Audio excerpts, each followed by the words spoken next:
When I say Istanbul, what's the first image that pops into your mind? Is it a mosque? Is it a ferry crossing the Bosphorus?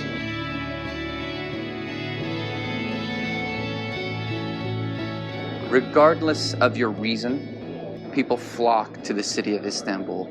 It's one of the world's most unique and interesting cities. I have about 48 hours, 2 days to see most of the major highlights in the city. What I want to do is just in this video outline what I see as probably the most interesting or most attractive attractions. Istanbul is a city that incorporates 2 continents as well, so I'm staying at the European side and kind of the old touristy part of the European side. I'm staying at the Seven Hills Hotel, which is a hotel right in the meaty touristy part of the Sultan Ahmed district. Where we are right now is just right outside my room. Just to my right is actually the Hagia Sophia, which is staring at me like the beautiful attraction that it is. Istanbul is a city that is one half in Europe and the other half in Asia, which is really, really cool. There are actually people who commute from one continent to the other. If you are considering coming to Istanbul but haven't pulled the trigger yet, I'm hoping that this video will be really the convincing factor that makes the decision for you. So with that, I'm ready to go see this city, so come on with me.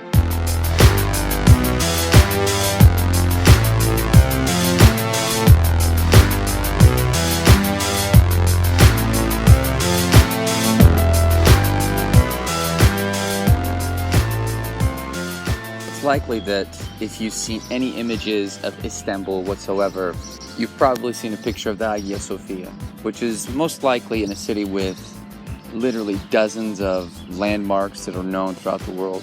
Probably the most well-known structure in the entire city. This is what Byzantine architecture looks like. The words Hagia Sophia mean holy wisdom. Started as a church, converted into a mosque, and now is a museum, which is neat because when you go inside you see examples of all 3 of those eras. There are still Christian images of Christ on the walls. You also see writings from the Quran from when it was a mosque for 500 years. And now it being a museum, you can just kind of go in there and learn a lot about the history of Istanbul.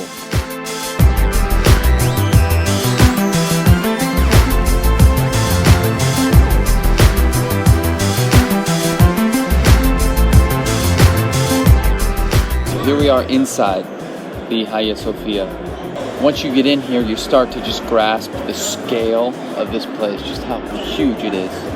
There are 3 separate dome areas, but the main dome that sits right above the center just towers over the entrance. You look on the walls and you can see the references to when this was a Byzantine church or a Christian church.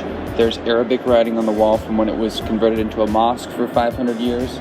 If you're making your way all the way to Istanbul to see the outside, might as well spend 40 lira to go in on the inside and to just and to appreciate just the size of this place, which is super impressive.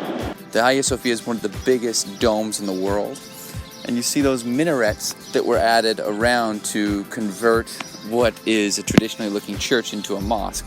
So it's got the semblances of both being a mosque and a church. So it goes without saying that if you're going to spend any time in Istanbul whatsoever, this needs to be on your list. And since it's so close to places like the Blue Mosque and the Topkapı Palace and the Basilica Cistern, you need to come here. Sultan Ahmed put it on your list, and definitely make sure that the Hagia Sophia is on your list because you won't regret coming here.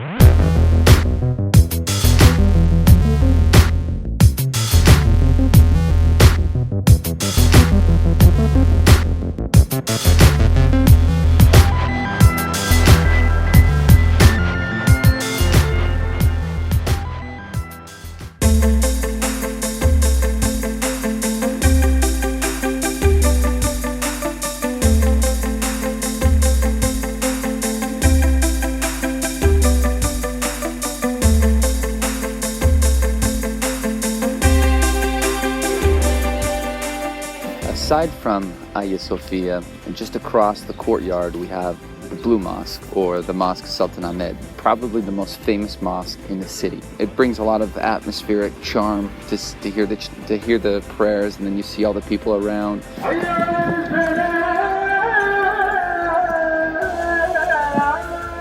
like any mosque, it's important to be respectful. Take pictures, take video, but obviously don't go in there and like photograph people who are praying or have a massive flash on. The mosque isn't blue, but they call it the Blue Mosque because on the inside there are 20,000 blue tiles. The proper name of the mosque itself is the Mosque Sultan Ahmed, which is named after the famous Sultan, who's buried actually just in front. You can actually go and see his tomb. So now that I'm inside the Blue Mosque, you look up and you can see the blue tile.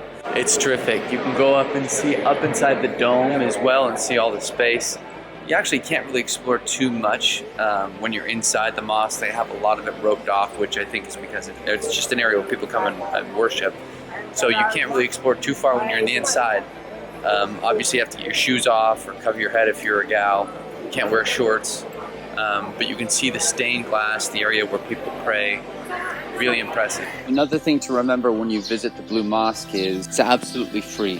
You can walk right in, enjoy the courtyard, go into the mosque. One thing that you can do at the end of your time in the mosque on your way out is give some money. And these donations go towards maintenance, cleaning, upkeep, so that the mosque can continue to serve all these visitors who come across the world to come and see it. It's really the least that we can do, given that it's free to get in and you can stay as long as you'd like. So if you are coming, consider giving a few lira so that they can keep it clean and keep visitors coming from across the world.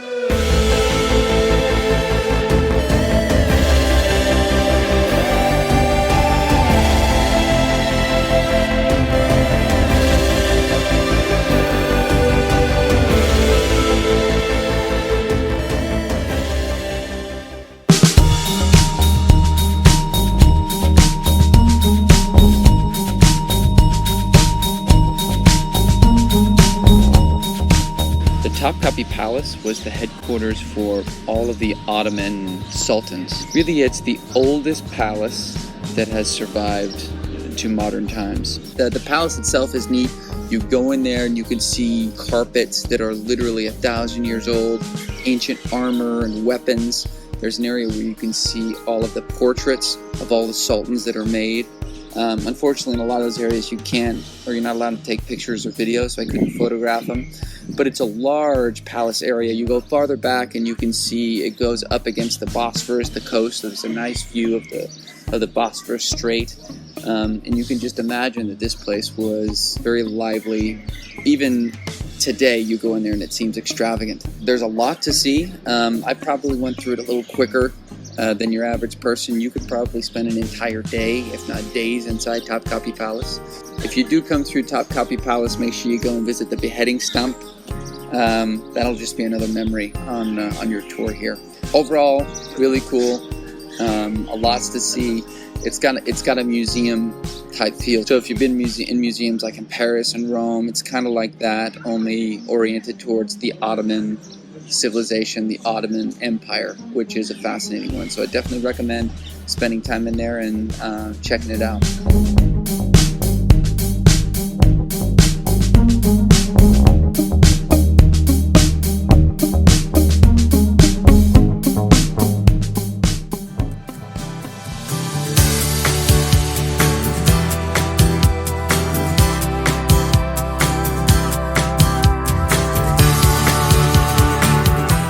Can't say you've been to Istanbul without going on one of the ferries. We're going to Asia. One of the coolest things about Istanbul is that it's a city in two continents. One side is in Europe, the other side is in Asia. We're going into another continent, and to explore all of this on one ferry ride is really what Istanbul is all about.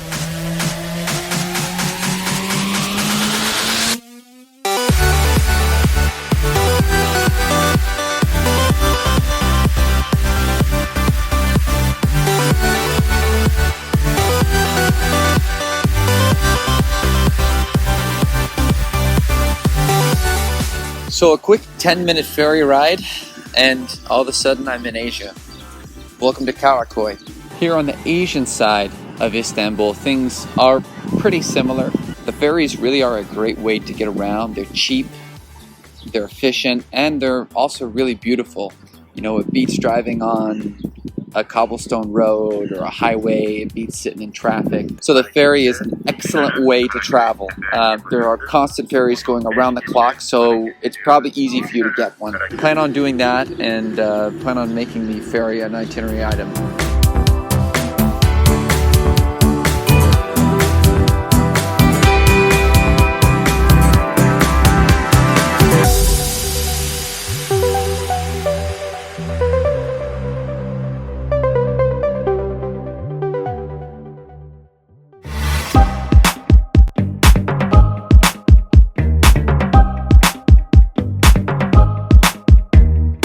So if extreme shopping is your thing, you can't miss the Grand Bazaar. The Grand Bazaar is one part thrilling, one part fun, one part super stressful. You can get literally anything here.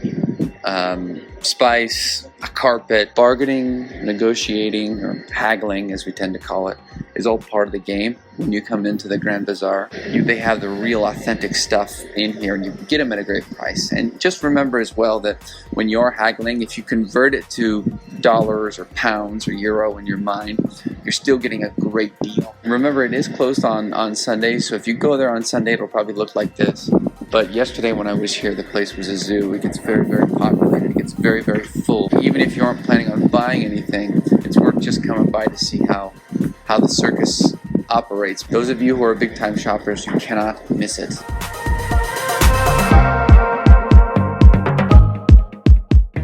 One of the things that I've liked most about the city of Istanbul is the ability to just find a back street where you can find a really cool shop that's off the beaten path, that's away from the touristy areas. There you can find good deals on like rugs, Turkish delight, spices, things that the city's really known for. Where I am now is just one of those back alleys where there are just a few shops open. One thing that's worth doing is trying to get out and explore the city at night. You'll notice that at night, different parts of the city come alive. The shopping is great any time of the day, but to see the way the structures are lit at night is exciting too. So if you are making time, make sure to get out a little bit at night so you see how everything is lit.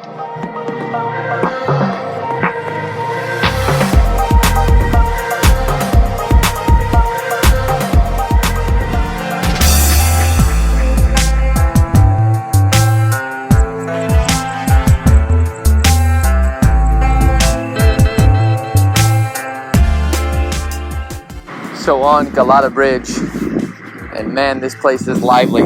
Fish boats where you can buy a sandwich with fish that were caught fresh off the boat. People selling stuff, and as you can see, really good views of Sultan Ahmed, the old city. Behind, on the other end, you see a view of Galata Tower. But this is a really lively spot for people to fish and just kind of enjoy the sights of Istanbul. Again, it's pretty wild here. You see a lot of people just crossing the bridge, a lot of people fishing. But I would definitely recommend coming here and just kind of enjoy the chaos. It's wild, but it's beautiful. You can get here pretty easily from Sultan Ahmed. The whole city is pretty much walkable. Galata Bridge, lots of fun stuff to do and see. Check it out.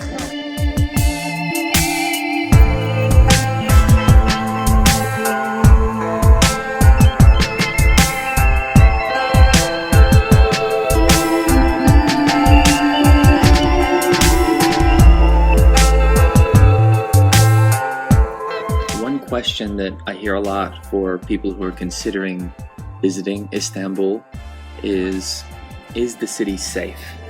And to that question, I can say emphatically yes, it is safe.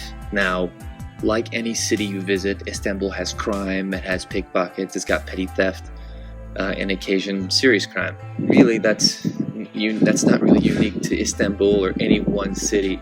So it's best when you are here to use your best judgment, to be respectful, to not look like a tourist or an easy mark. But really in my time that I've spent here, at least from what I've found, Istanbul has been one of the safest big mega cities I've ever visited.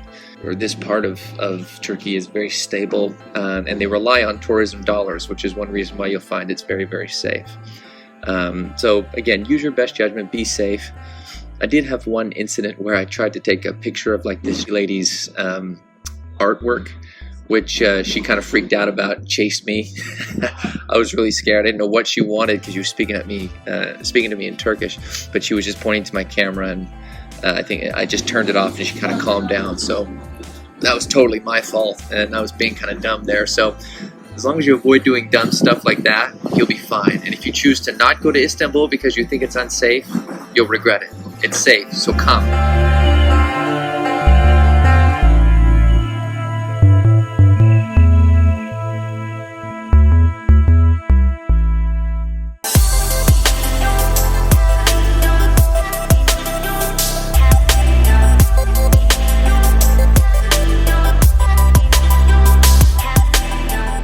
The mosque of Suleiman the Magnificent. This mosque was obviously built after the Sultan Suleiman by one of his favorite architects, one of the best architects in the entire Ottoman rule. And it stands here today with a great view of the other side of Istanbul across the Bosphorus.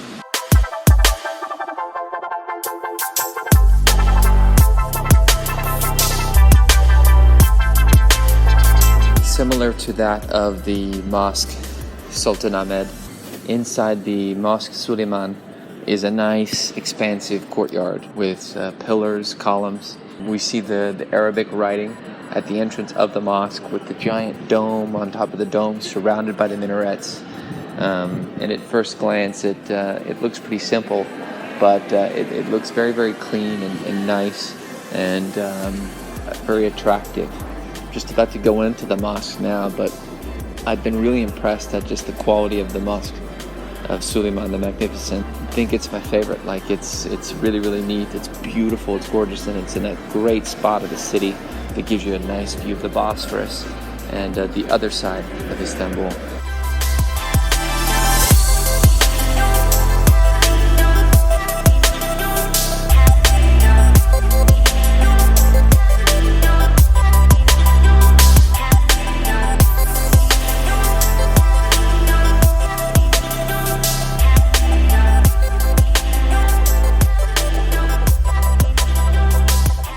It's worth noting that in probably any other city in the world, the Mosque of Suleiman the Magnificent would probably be a world landmark.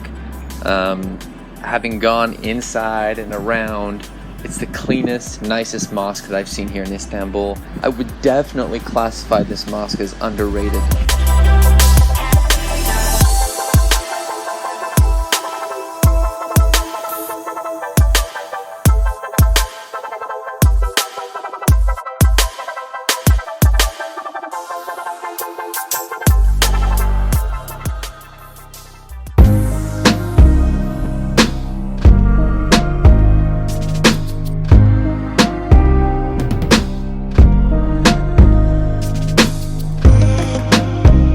What you're seeing here is the heartbeat of modern Istanbul. We're out of the old city and we're in kind of the newer part of the city, the more modern, more hip, chic part of the city. So here you'll see a lot more really nice restaurants, nice hotels, modern look and feel. And again, Taksim Square is essentially the center of all that excitement. You have monuments here to the establishment of the country of Turkey. The square is actually a celebration of one of the country's great leaders, Ataturk. The monument shows him as both a soldier and as a politician or a leader, being a key figure in founding the country of Turkey in 1923. What's really neat about this square is that it gets a lot of action. So this is the place to come to gather for any type of major event. Whether it's a political rally, a festival, people come here and they just pack the place. In fact, at one point, this entire square probably had around 500,000 people in it, which, if you look at it, doesn't seem like it had that type of space, but they must have crammed them in really tight. But it just goes to show you the importance of this area. This monument is right across the way from a really impressive opera house, and so it's a nice, close location. There are a lot of things to do here, a lot of shops, a lot of restaurants, and so it's a cool place to see. Again, it's out of the more touristy areas, but nonetheless really accessible. You can take a tram or metro to get here, or a bus. They all stop here because, again, it's such a prominent area. You'll see the Turkish flags flying, street vendors, pigeons. Like most European squares, you'll see the pigeons, the cobblestone, and the tram actually circles the monument of Mustafa Ataturk. So Taksim Square, check it out. It's definitely worth seeing.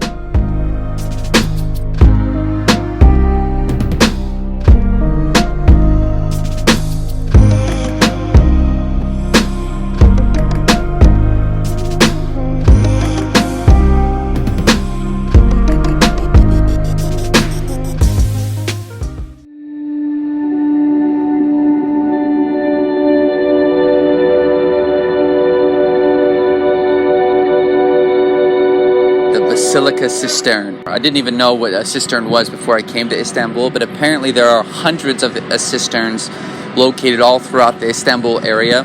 The Basilica Cistern being the most prominent. It's located right in the heart of that Sultan Ahmed area. It's really less of a reservoir system and more of a subterranean temple. You go in there and you see the pillars, and they play this mood music that gives you a really calm, sacred vibe. Even though it was used just more or less as a reservoir, you get more of a temple feel when you go down there.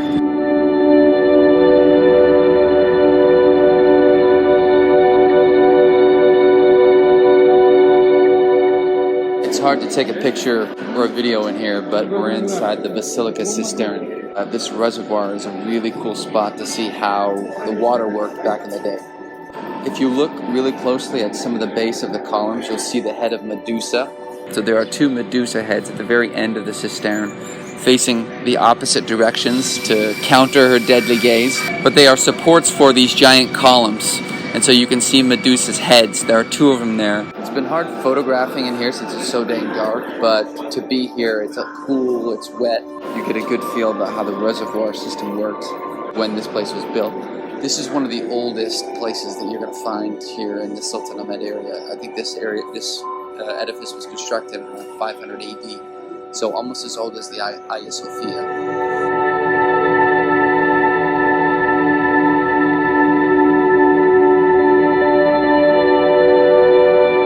Despite the fact that today there's not a lot of water on the inside, when you go into the main entrance, there's just a little bit of water down on the reservoir level. You go farther back and you can actually see more water, and there's still fish in there swimming, which is neat. If you can, definitely make it to the Basilica Cistern because it's a good time.